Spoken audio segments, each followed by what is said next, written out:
Bonjour à tous et bienvenue à ce premier webinaire de l'OFAC qui est donné par l'UC Louvain.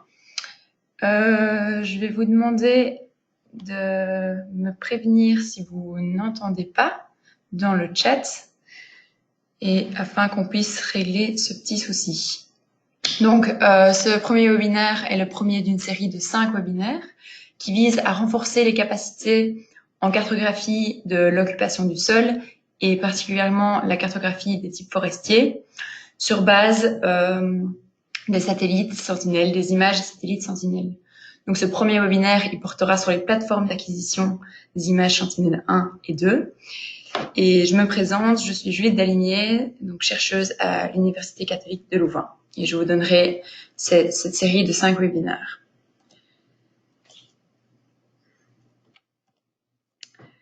Alors, afin de m'assurer que tout est en ordre pour le webinaire, j'aimerais bien que toutes les personnes qui souhaitent avoir la présentation par la suite et être tenues au courant des nouvelles concernant les webinaires puissent mettre leur adresse email dans le chat. Veillez à ne pas enclencher votre micro durant tout le webinaire, sinon ça risque de causer des soucis. Et alors, si vous avez des problèmes de son, donc là, du coup, vous ne m'entendriez pas, mais il faut aller dans Paramètres, en dessous du chat, cliquer sur Haut-parleur et choisir le bon canal, soit casque audio, soit ordinateur. Je ne sais pas ce qui vous est proposé. Donc voilà, comme je l'ai dit, le sujet aujourd'hui, ce sera les plateformes d'acquisition des images Sentinelle. On va les comparer, on va les évaluer. Et on va notamment voir quels produits ces plateformes proposent.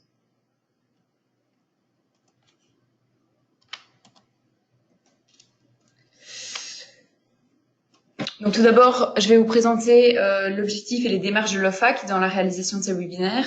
Quel est le but et pourquoi ces webinaires sont mis en place. Et ensuite, on parcourra les deux types de satellites, donc les satellites Sentinelle-2 et les satellites Sentinelle-1, ainsi que leur pré-traitement et la manière d'afficher les données en fonction du sujet étudié. Nous irons ensuite dans le vif du sujet, donc sur les plateformes d'acquisition qui permettent d'acquérir ces images Sentinelle. On aura ensuite une petite session de questions-réponses et je vous présenterai les prochains événements. Donc l'Observatoire des forêts d'Afrique centrale, comme vous le savez tous, c'est la cellule technique et scientifique de la Comifac. Donc l'objectif premier, c'est d'assurer une disponibilité permanente dans les informations sur les forêts. Donc cela se fait notamment par le site web qui est renseigné ici sur la slide. Merci de couper les micros.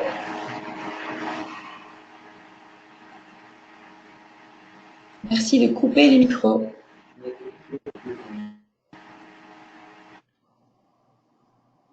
Voilà, merci. Donc sur le site web de l'OFAC, on a notamment accès aux informations sur les états des forêts. Donc c'est les informations les plus à jour concernant les forêts dans le bassin du Congo. Il y a aussi des plateformes où on peut renseigner les projets sur lesquels on travaille. Et donc ce site web est maintenant en ligne et vous pouvez le consulter. Donc dans ce sens, le projet RIOFAC qui vise à renforcer et institutionnaliser l'Observatoire des forêts d'Afrique centrale met en place cherche à développer des informations pertinentes, crédibles et régulières sur les forêts d'Afrique centrale, donc notamment par la réalisation de cartes qui répertorient les types forestiers dans le bassin du Congo, afin que les gouvernements et d'autres parties prenantes puissent avoir une information fiable et ainsi assurer un développement économique endogène, durable et inclusif. RIOFAC développe ainsi une cartographie donc de l'occupation du sol et plus précisément des types forestiers, afin d'avoir un répertoire de ce qui existe, mais également de pouvoir suivre les changements au fil des années, au fil du temps. Donc cette chaîne de traitement qui va permettre à la réalisation d'une carte dans la région, dans la sous-région, va inclure différentes étapes. Donc d'abord, on va avoir le chargement des données. Donc ici, nous allons utiliser les données Sentinel-1 et Sentinel-2, mais également des cartographies existantes. Et on va compléter ces données par des mesures de terrain et par des connaissances des experts nationaux qui seront notamment formés tout au long de la réalisation de ces cartes. Dans cette chaîne de traitement, on va également pré-traiter les images Sentinel-1 et 2. Et on va extraire des paramètres qui nous seront intéressants. On passera ensuite à la classification et ensuite à un résultat et à l'analyse de ces résultats et une validation pour voir ce que valent ces résultats.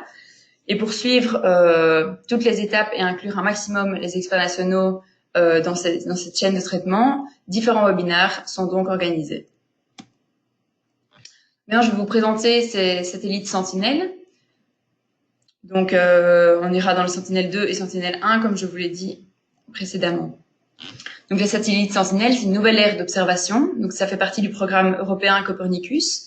Et il y a déjà 3 types de satellites qui sont lancés et dont les lancements sont réussis. Il y a les Sentinel-1, les satellites Sentinel-2 et les satellites Sentinel-3. Ces satellites sont donc déjà opérationnels. Les données sont prévues sur de long terme et il est prévu de lancer de nouveaux satellites au cours du temps afin d'assurer une continuité dans les données. Et c'est pour ça qu'il y a une redondance dans les satellites pour assurer un fonctionnement continu. Et ces données sont gratuites et libres d'accès. Donc Sentinel-2, c'est un satellite multispectral optique qui permet donc l'acquisition en 13 bandes différentes à une résolution spatiale de 10 mètres avec une acquisition systématique au-dessus des terres et des zones côtières. Il est prévu que ces satellites aient une durée qui pourrait aller entre 7 ans et 12 ans. Donc ces satellites sont d'abord, les images sortant de ces satellites sont initialement brutes, donc elles sont de niveau 0 et elles peuvent être pré-traitées pour atteindre jusqu'au niveau 3, c'est-à-dire des variables thématiques interprétables comme une carte. Sur les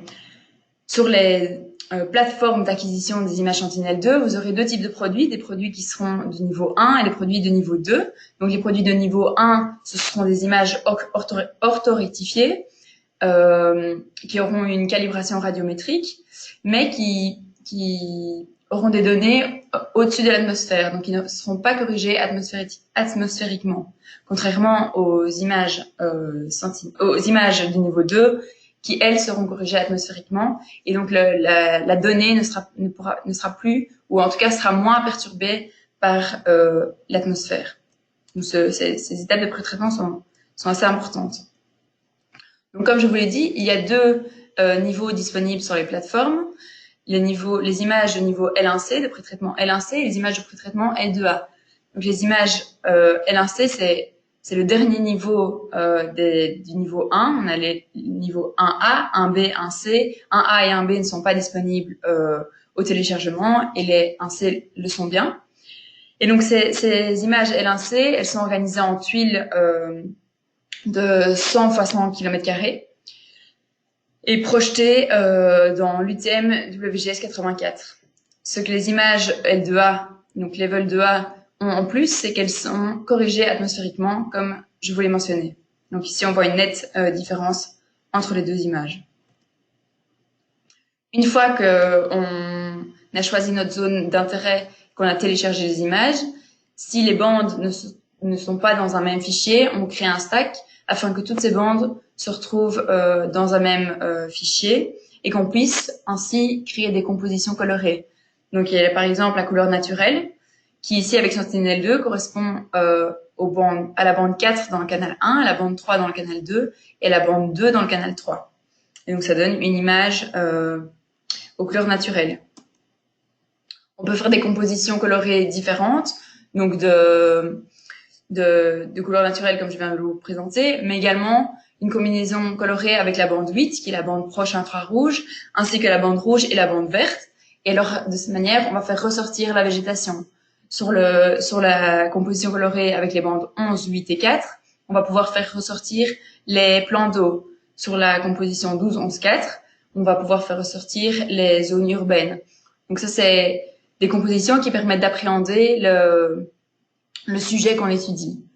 Mais évidemment, on peut recombiner ça de différentes manières afin de visualiser au mieux le sujet étudié. Donc ici, c'est un exemple. On est dans le parc de Bayanga, dans la région de Bayanga, où suite à une certaine composition colorée, ici c'est avec les bandes 5, 7 et 11, ça nous permet de distinguer les différents types de forêts. Donc on va pouvoir voir la forêt dense humide semi-caducifoliée en opposition avec la forêt dense humide sempervirente. Ce qui n'est pas spécialement facile et possible avec des images Sentinelle-2 en couleur naturelle. Donc ça, c'est l'avantage des compositions colorées, et l'existence de nombreuses bandes dans Sentinelle-2 permet de créer ces compositions colorées. Le problème avec Sentinelle-2, c'est le fait que ce soit un satellite optique, et du coup, comme vous savez, en région tropicale, il y a énormément de nuages, et donc ce satellite ne va pas pouvoir traverser la couche nuageuse, et donc ça va donner des images couvertes de nuages. Donc par exemple, depuis janvier 2019, sur la tuile ici montrée par la flèche au Gabon, dans le centre du Gabon, on n'a aucune image Sentinelle-2 qui se retrouve sur nuage. Donc ici, ça va arriver chez vous, je pense, c'est un peu lourd. Mais donc on voit les images depuis janvier jusqu'au 9 avril, mais même les images qui sont sorties récemment, les 2 dernières images de la semaine passée, du 14 et du 19 avril, ont également une couverture nuageuse depuis de 75%. Et donc ça rend l'interprétation difficile, et c'est pourquoi on va se tourner vers Sentinelle-1. Donc Sentinelle-1, c'est un satellite qui permet de voir à travers la couverture nuageuse, car c'est un satellite radar, qui a également une durée de vie qui est prévue de 7 ans et qui pourrait aller jusqu'au maximum 12 ans. Quand les 2 satellites sont fonctionnels, on a une couverture hebdomadaire, c'est-à-dire une couverture tous les 6 jours. Dans le satellite Sentinelle-1, on a principalement 2 polarisations. Donc le Sentinelle-1, il est capable d'envoyer des polarisations linéaires horizontales ou verticales. Et donc c'est soit l'un, soit l'autre. En fonction de la région, on va envoyer des polarisations H ou V. Par contre, l'instrument est capable de recevoir le signal retour sur les 2 canaux, donc sur le canal horizontal et vertical, ce qui permet d'avoir des produits à double polarisation. Donc dans le cas du bassin du Congo, et comme la principale zone terrestre, excepté les zones polaires, on a des images en polarisation VV et VH. Donc ça nous fait 2 informations à pouvoir interpréter. Le gros problème de Sentinelle-1, c'est que c'est un signal beaucoup moins intuitif, avec beaucoup de bruit, donc qui est beaucoup plus difficile à visualiser, à interpréter, que ce soit par un homme ou par un ordinateur. C'est compliqué à interpréter. Et du coup, il va falloir pré-traiter et filtrer ce bruit. Donc les données, elles sont disponibles en SLC. Les données brutes, c'est un format SLC. Voilà. Oh, pardon.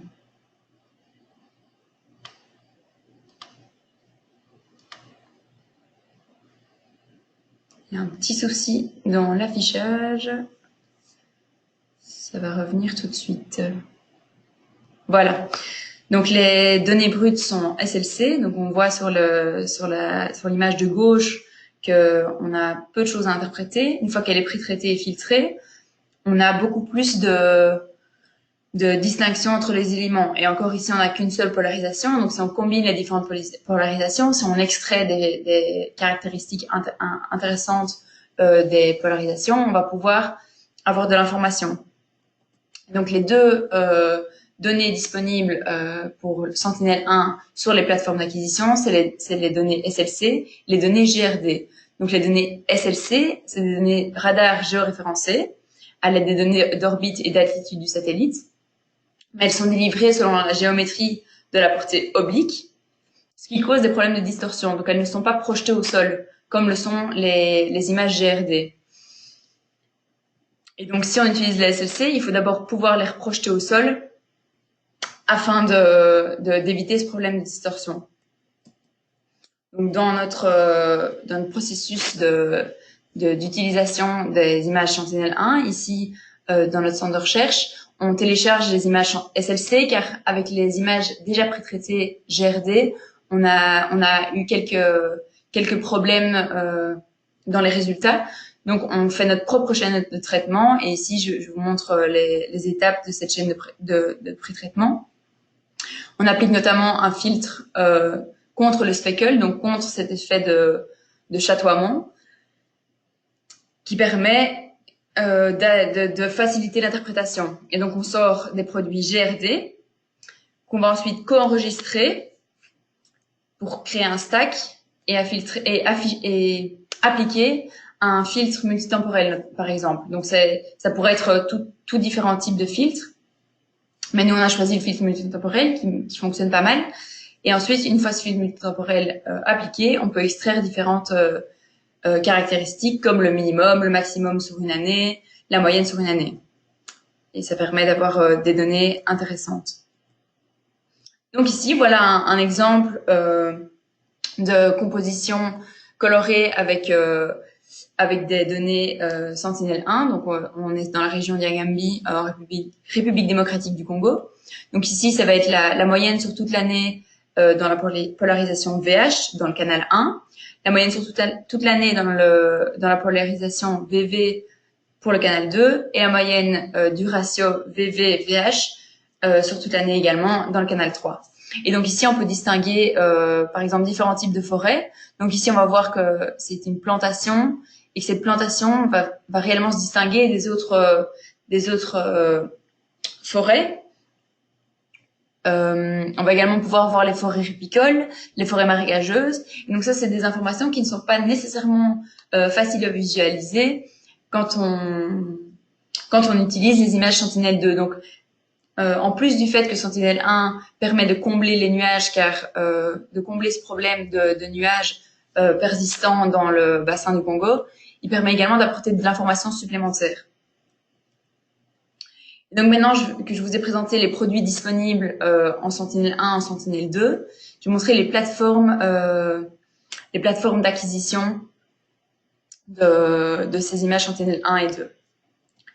Donc la première plateforme que je vais vous présenter, c'est la plateforme Sci-Hub. Donc c'est une plateforme qui est développée par le programme Copernicus et il permet d'avoir accès aux données qui sont créées immédiatement. Donc si une image est acquise le 24 avril, elle va être en ligne à peu près immédiatement. On peut avoir deux niveaux de pré-traitement à la fois pour Sentinel-1 et pour Sentinel-2, donc SLC et GRD pour Sentinel-1 et L1C et L2A pour Sentinel-2. Les inconvénients, c'est qu'on ne peut pas sélectionner une zone d'intérêt qui est différente d'une tuile complète. Donc vous savez que les images Sentinel-2 sont décomposées en tuiles régulières. Et si on veut une zone qui est différente de cette tuile, on est obligé de charger la tuile complète. Donc ça fait un poids de fichier relativement important et donc ça prend du temps au téléchargement. De plus, on ne peut pas sélectionner les bandes, donc ça facilite également, ça allège également l'image lorsqu'on peut choisir une bande préférentielle qui nous intéresse et ne pas charger toutes les bandes qui ne sont pas toujours toutes intéressantes. Par exemple, les bandes qui permettent la correction atmosphérique, c'est des bandes qu'en général, l'utilisateur ne souhaiterait ne pas charger. La deuxième plateforme d'acquisition d'images Sentinel-1 et 2, c'est la plateforme EO-Browser. Donc cette plateforme, elle a beaucoup d'avantages. Les données sont également disponibles immédiatement. Il y a deux niveaux de pré-traitement pour Sentinel-2, donc L1C et L2A, alors qu'il n'y a qu'un niveau malheureusement pour Sentinel-1, uniquement le niveau GRD. On peut sélectionner les bandes, donc ça allège vachement le poids de l'image qu'on télécharge. On peut choisir la qualité d'image, donc une résolution plus faible fera un poids d'image moindre. On peut choisir le format, la projection. Et un gros avantage, c'est qu'on peut sélectionner une zone d'intérêt. Donc, on ne doit pas charger la tuile entière, mais on peut charger seulement la zone qui nous intéresse. On peut également télécharger différentes compositions colorées, des indices de végétation, par exemple, donc l'indice NDVI. On peut le charger via cette plateforme directement et ne pas devoir le calculer par soi-même par la suite. Le seul gros souci, c'est que les images, une fois découpées, donc une fois la zone d'intérêt dessinée, montrent quelques effets de bordure. Et donc, sur la zone d'intérêt, il est préférable de faire une zone relativement large pour éviter d'avoir ces effets de bordure qui se retrouvent sur notre zone d'étude. La troisième plateforme d'acquisition d'images Sentinel-1 et 2, c'est la plateforme CodeD. Ces données sont également disponibles immédiatement. Il y a 2 niveaux de pré-traitement pour Sentinel-1 et Sentinel-2, donc SLC, GRD, L1C, L2A. Par contre, il n'y a pas de sélection de zone d'intérêt, il n'y a pas de sélection de bande. Donc, les images sont relativement lourdes à télécharger. L'avant-dernière plateforme d'acquisition d'images, mais uniquement de Sentinel-2 dans ce cas-ci, c'est la plateforme du GRC, donc du Joint Research Center, qui permet la sélection de bandes, donc ça allège le poids. On peut également sélectionner une zone d'intérêt. Le gros souci, c'est que les images ne sont disponibles qu'1 mois après la date d'acquisition. Et le pré-traitement s'arrête au L1C. Donc, on ne peut pas télécharger des images L2A. Par contre, on peut visualiser, on ne peut pas télécharger, mais on peut visualiser différentes compositions colorées. La dernière plateforme d'acquisition, mais qui concerne uniquement les images Sentinel-1, sont la plateforme Alaska Satellite Facility, qui permet de télécharger les données immédiatement dès qu'elles sont acquises. Il y a 2 niveaux de pré-traitement pour Sentinel-1, donc SLC et GRD. Par contre, on ne peut pas sélectionner la zone d'intérêt et on ne peut pas sélectionner les bandes. Donc, de nouveau, ça fait un poids relativement lourd. Donc, maintenant, je vais vous montrer un exemple de plateforme.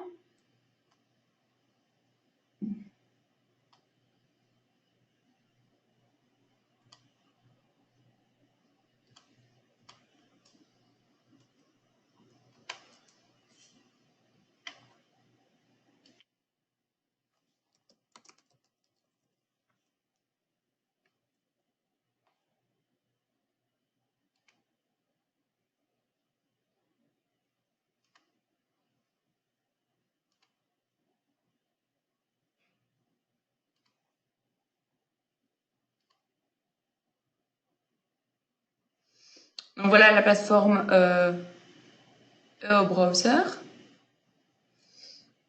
Vous pouvez ici choisir votre zone d'intérêt. Donc on va aller dans la région qui nous concerne. Yop. Voilà. Par exemple, si on va sur Yaoundé,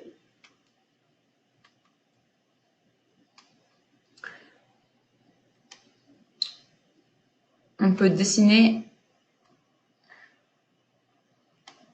l'aire d'intérêt. Alors, il faut toujours se loguer au préalable.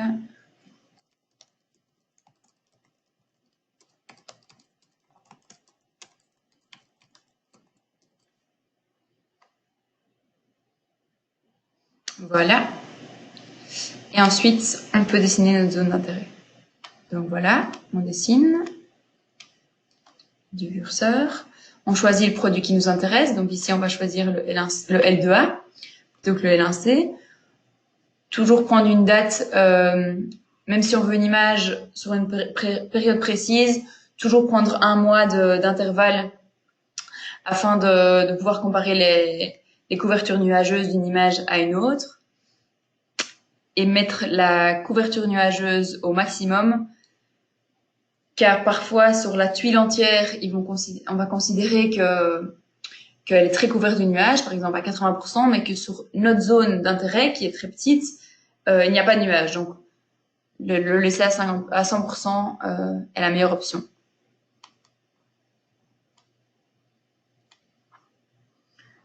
Ensuite, on lance la recherche et on peut visualiser les différentes images. Donc ici, on voit qu'il y a 57% de nuages. Sur celle-ci, qui date du 17/4, il n'y a que 6%. Donc on va la visualiser. Donc voilà, sur notre zone d'intérêt, il y a relativement peu de nuages, alors que ici les 6% se référençaient à la tuile en question. Une fois qu'on a cette image qui nous convient, on peut choisir de la télécharger. Donc on clique ici sur Download Image. On va dans Analytical. Et alors, on met Off pour le logo, sinon il y a un logo du site web qui s'affichera sur vos images. Si vous voulez les images en 10 mètres de résolution, il faut choisir le TIFF 32 bits float. Choisir la résolution élevée. Et alors la projection ici nous convient. Mais on peut aussi mettre en WGS 84. Ensuite, on peut choisir les bandes qui nous intéressent. Donc pas la une car c'est pour les corrections atmosphériques. Par exemple, les 3 bandes rouge, vert, bleu, la bande infrarouge et les indices ou les compositions colorées qui nous intéressent. Donc par exemple celle-ci. Ensuite, on lance le téléchargement.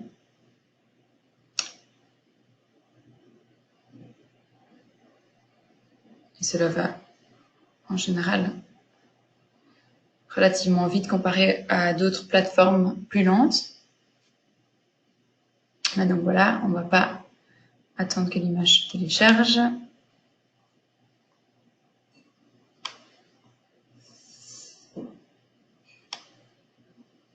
Donc voilà pour le site web. Ici, on peut afficher différentes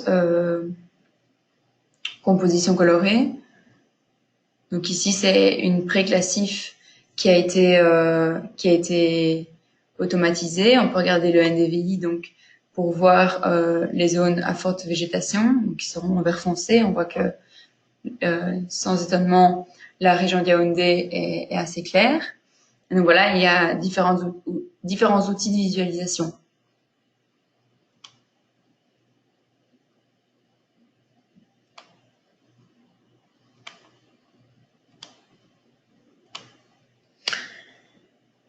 Et donc voilà, cette plateforme que je vous ai présentée, c'est celle qui a le plus d'avantages, qui permet d'alléger un maximum les poids d'image et donc de limiter le temps de téléchargement, surtout dans des régions où on a des connexions Internet relativement instables. Cette plateforme est relativement recommandée. Voilà, je ne sais pas s'il y a des questions. Si vous avez des propres expériences avec des plateformes, soit qui ont été présentées, soit qui n'ont pas été présentées, mais où vous avez eu des bonnes ou moins bonnes expériences. Et si vous avez des questions sur les différentes choses abordées lors de ce premier webinaire. Donc vous pouvez via le chat poser vos questions si vous en avez.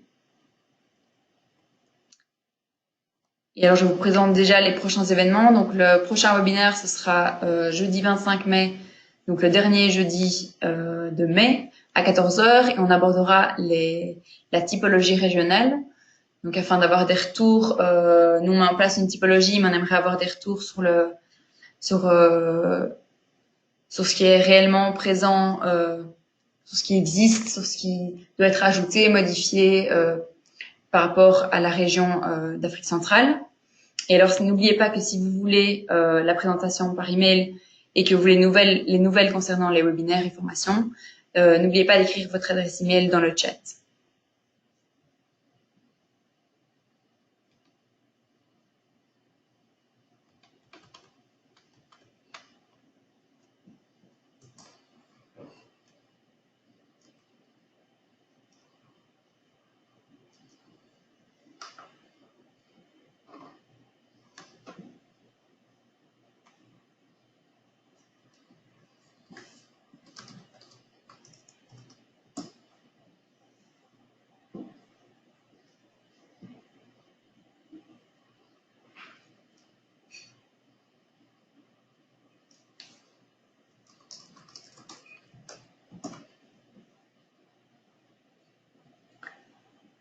Donc, y a-t-il des questions?